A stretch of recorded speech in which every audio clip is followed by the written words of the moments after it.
je voudrais féliciter ITECOM pour ses 15 ans, les résultats obtenus, et dire à nos licenciés, à nos titulaires de licence, que je suis fier de vous.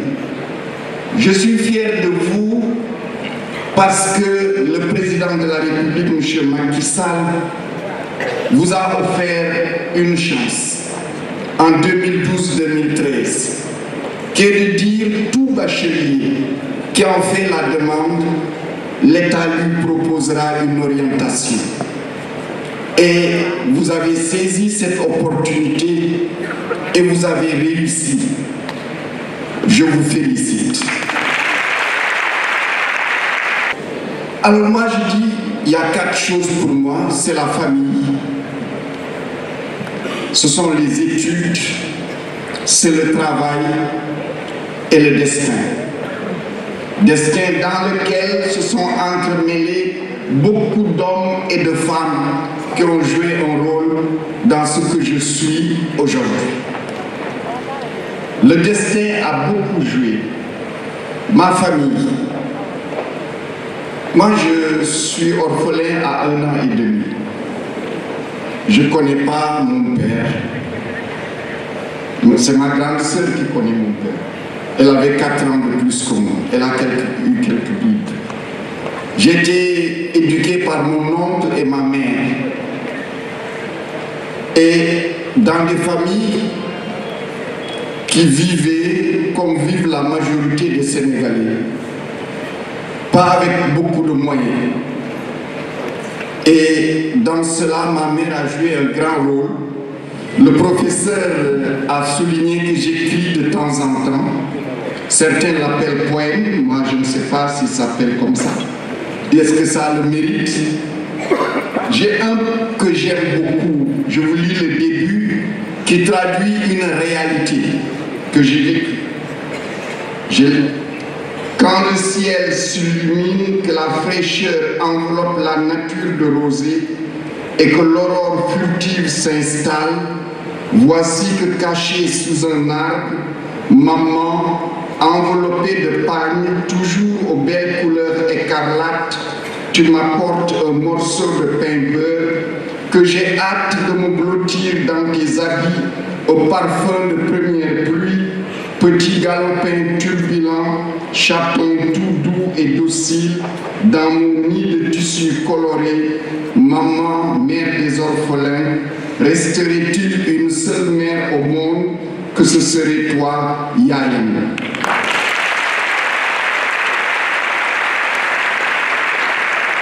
On nous a éduqués dur à nous lever tôt le matin.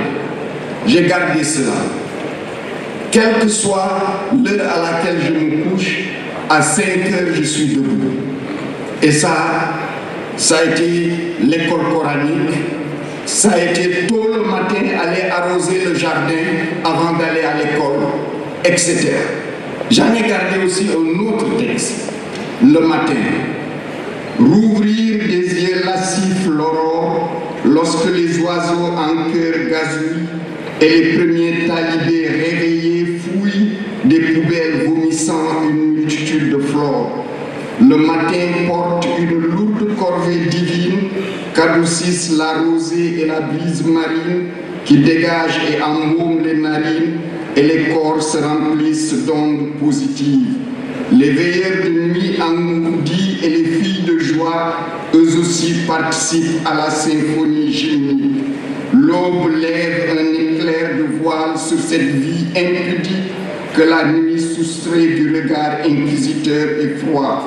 Notre monde vogue entre ombres et éclaircies. Nul n'est prédestiné au paradis. Il n'y a que les étourdis qui se croient déjà farcis.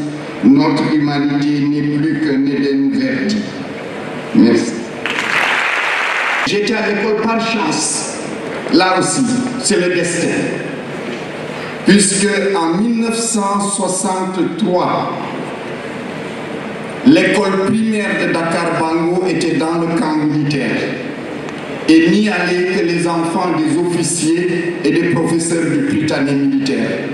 Nous étions dans le village. Et heureusement, cette année-là, l'école n'avait pas assez d'élèves. Et on leur a dit, au retour de Noël, si vous n'avez pas 15 à 20 élèves en série, on va fermer l'école et transférer l'école à Saint-Louis.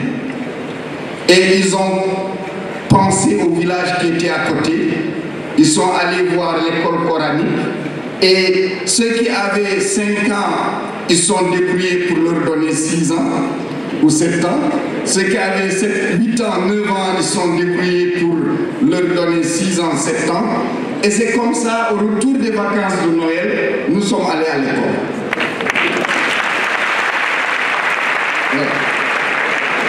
Et comme cela, on a eu des instituteurs et des institutrices merveilleuses. J'en citerai 3. Madame Diouf, femme d'un officier de l'armée. Madame Bompassi, que j'ai eu le plaisir de rencontrer à nouveau. Je sais que mes collègues ne le savent pas. Parce que la maman de Viviane Bompassi, ministre de la fonction publique, m'a eu en CE1 et CE2 à l'école primaire de Bango. Et comme le destin, comme on dit, est toujours généreux, elle a eu aussi mon épouse comme surveillante au collège. Vous voyez comment le monde est petit. Alors, ensuite, Amoudou Faye, qui était un instituteur magnifique. Il a trouvé cette classe, nous étions en CM1, il a dit, mais je vais vous faire le CEPE et l'entrée en 6e en CM1, comme candidat libre. Il nous a fait travailler très très dur. Et nous étions 13 à avoir eu le CEPE et j'ai eu la chance d'avoir l'entrée en 6e comme premier élève de Bango à l'avoir. C'est comme ça que c'est arrivé. Alors, c'était en 68. 68, c'est bizarre. Pour les aînés, ils savent qu'on a fait l'entrée en 6e, je crois que c'était en septembre. Et on nous a confié au lycée, on était affecté au lycée Charles de Gaulle, il n'avait pas assez de place. On nous a confié au CEG Kazéi, qui est devenu maintenant le CM à Bibouala. Et on a fait jusqu'en 3e. Et j'ai eu le BEPC et j'ai fait le concours d'entrée à l'école normale régionale. J'étais admis. Alors j'étais admis, il y a eu un problème. Parce que le mariteau est revenu. On m'a affecté à l'école normale des jeunes filles.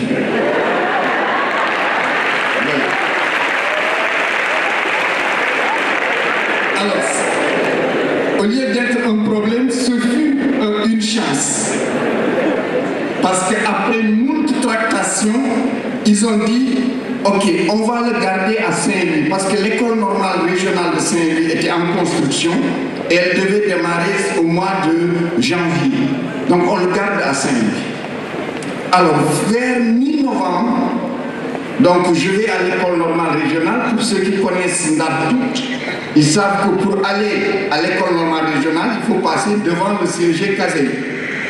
Alors je suis passé devant le CEG et je me disais, j'espère que mon directeur ne me verra pas.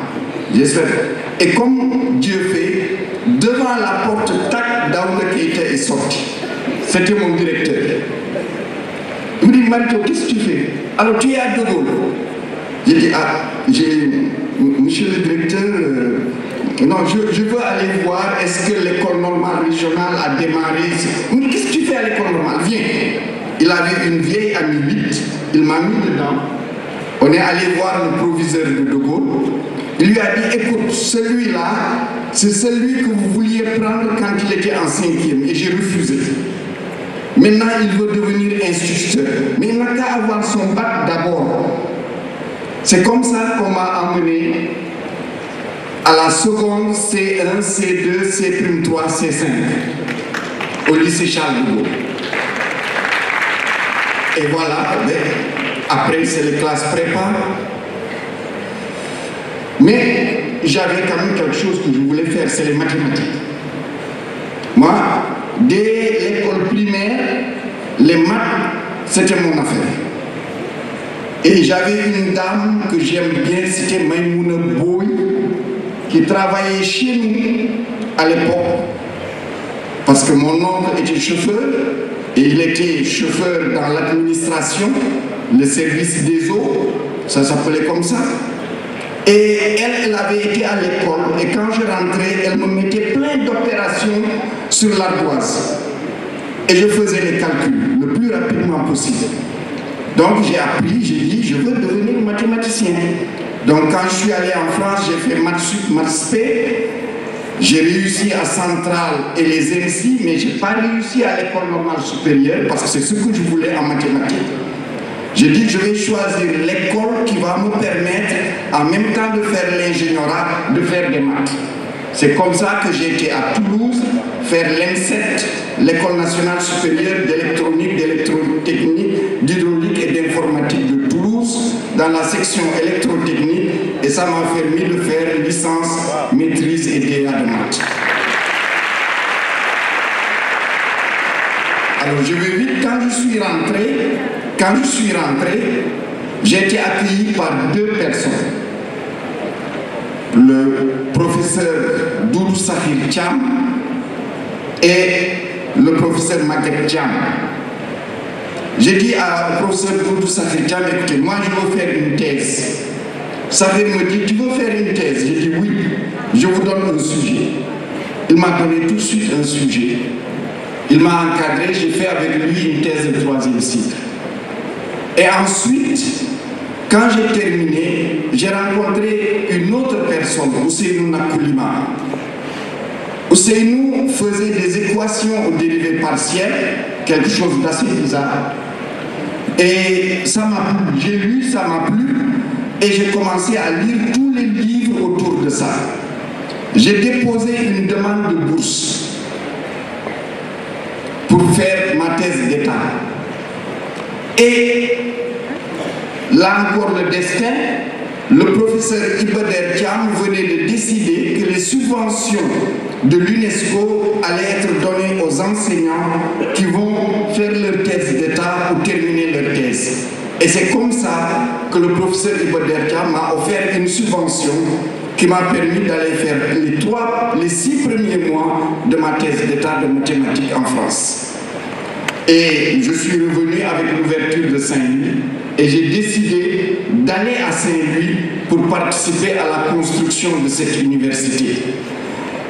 Il faut beaucoup de travail, chers lauréates, chers lauréats. Et les sciences, particulièrement les mathématiques, le professeur l'a répété très souvent, si on veut être un bon mathématicien, il faut donner de l'importance aux lettres et aux sciences humaines. On ne peut pas faire des mathématiques. Les mathématiques, c'est d'abord une question de langage. C'est une langue. Si vous ne maîtrisez pas la langue dans laquelle l'enseignement est véhiculé, évidemment, vous aurez déjà des difficultés énormes. Et j'avais un ami, j'ai un ami, il est toujours mon ami, Talengay. Il est agrégé en électrotechnique. Quand nous étions en seconde, première terminale, on s'amusait. On s'amusait à dire les élèves de A ne vont pas être meilleurs que nous en lettres. À l'époque. Et on s'est beaucoup battu pour les battre aux anticipés de français. Tala était premier, j'étais second. Tala était un latiniste en même temps qu'il était un scientifique. Et ça, c'est quelque chose aussi d'important et qu'on commence à perdre. La littérature, la lecture, le premier cours d'analyse, quand je donne un cours d'analyse, ce que je dis aux élèves, aux bacheliers qui viennent d'arriver, il faut lire, il faut lire. Si vous ne lisez pas, vous n'allez pas progresser dans le domaine des sciences et de la technologie. Alors, je vous saute quelque chose qui plaît beaucoup, c'est souvenir intellectuel, parce que je suis au bout de mon intervention. Hein? Mais je vais quand même vous lire quelque chose, moi, qui me plaît. Parce que je suis là pour dire ce qui me plaît. Donc, je vous lis, ça c'est pour les jeunes filles et les dames qui sont là. Jean, couleur de terre, pierre forgée, femme, vous lisez les livres, vous écrivez sur les cahiers, vous êtes une voix, la voix de la liberté. Femme, j'ai rêvé de l'air, les sacrifices consentis, les flammes roses, gerbes d'étincelles rouges qui enveloppent et avalent la case nuptiale des princesses du Val. Nul gémissement, pas un souffle. Femme, joyau, héroïque, vous portez l'Afrique libre. Vous êtes le rempart, la ligne du refus. Femme, l'Occident comme l'Orient ne sont pas votre miroir. N'était-ce pas votre Afrique ancestrale qui inventa la charte du Kouroukan Fouga? Vous ne pouvez être mimétisme et abdication. Je ne vous reconnais plus. Est-ce vous qui avez abandonné votre nom? Comment se fait-il que vous preniez un autre nom, fût-il celui d'un mari? Les racines se sont déterrées, les fleuves ont renié leur source, les enfants ont tué leur mère. Femme, tu as choisi de n'être que ton mari, tu n'es plus que son homme, l'illusion d'une femme étrangère. Femme, je hais ta servitude. Femme, puis-je te regarder? As-tu le courage d'être femme africaine, noire, brune et blanche? Femme, tu dois être.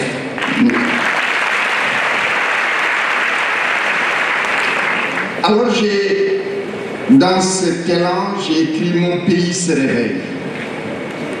Je l'ai dédié à une amie. Lorsque les hommes palabres bavards, les femmes marchent au pas de canard, l'air parfumé d'encens a tué les cafards, enveloppe le pays d'un drap à dormir hagard. J'aime Wakam entre mer et avion comme mon regard fixe, et les mamelles qui portent fier le phare qui illumine le ciel et la mer, et aussi le monument de la Renaissance africaine qui pointe l'horizon amer. Mon pays est une pléiade de chaumières, de bicoques et de palais mixtes. Les villes grandissent sales et les tas d'immondices épars accueillent le visiteur. Aurais-je assez de force pour hurler, débarrasser les ordures et les plastiques? Je sais qu'il n'existe sur cette terre de population accueillante, plus accueillante et rustique. Nous sommes entre océan et fleuve, des perles généreuses au visage flatteur. Les gens de mon pays se perdent bruyants dans des cérémonies dépensières. Qui me dira que le baptême, le mariage, le 8e et le 40e jour et l'anniversaire de la mort de grand-père ne sont que poussière de jour? Mais le travail est sans répit et les autres orgueilleux de leur valeur boursière. Le clair de lune éclaire les silhouettes argentées de nos baobabs tutélaires. Le lion au loin affole la faune pourtant paisible le matin dans les herbes brisées. Notre pays s'arrache patiemment de la toile tissée par les maîtres séculaires. Serons-nous assez forts pour échapper au destin prédit et emprunter la voie brisée? Je félicite évidemment le professeur pour son exposé magistral. Je vous félicite, professeur, et je vous dis que ce que vous avez écrit est non seulement pertinent, brillant. Vous nous avez convaincus par la rigueur de votre démonstration, toute teintée de sensibilité humaine. Intuition, émotion et raison peuvent bien se marier pour produire une œuvre scientifique, mais aussi une œuvre romanesque. Et si Senghor n'avait pas tort, on a assez souvent critiqué Senghor dans sa fameuse boutade. mais je suis de ceux qui pensent qu'il n'a pas tort. Et ici, je veux citer un article que nous avons publié en 2006. Le titre est assez bizarre chez les mathématiciens. Est-il possible de supprimer des singularités dans un domaine fissuré? Il avait beaucoup de co-auteurs, dont le professeur Abdou Sen, ici présent, des Burkinabés, des gens de Dakar. Alors, faut-on supprimer des singularités? Vous voyez, les mathématiciens ont un langage assez particulier. Si je vous donne le paratonnerre, à quoi sert le paratonnerre? C'est quand il y a la foudre, qu'elle n'ait pas d'effet. Le paratonnerre permet de récupérer la circulation électrique. Et ainsi, il n'y a pas de foudre. Le théorème que nous avons démontré a un aspect bénéfique et un aspect maléfique. C'est toujours les deux faces cachées de la science. L'aspect bénéfique est le suivant. On peut trouver un moyen, quand vous avez un paratonnerre, d'amplifier son action. Comme ça, s'il couvrait 1 km², il pourra couvrir 10 km². Mais avec ce théorème aussi, on a la possibilité de rendre muet le paratonnerre. C'est-à-dire que vous avez beau mettre votre paratonnerre, quand il y aura la foudre, elle va tomber. Ça aussi, c'est les sciences, c'est les mathématiques. C'est un peu comme ça. Votre proposition, nous la prenons à notre compte. Alors, les mathématiques sont dans ce que nous faisons dans tous les jours. Et quelque chose d'assez particulier que j'aime citer, un autre jour, quand j'aurai un tableau, je vous le montrerai, c'est le Gissani. Ah oui?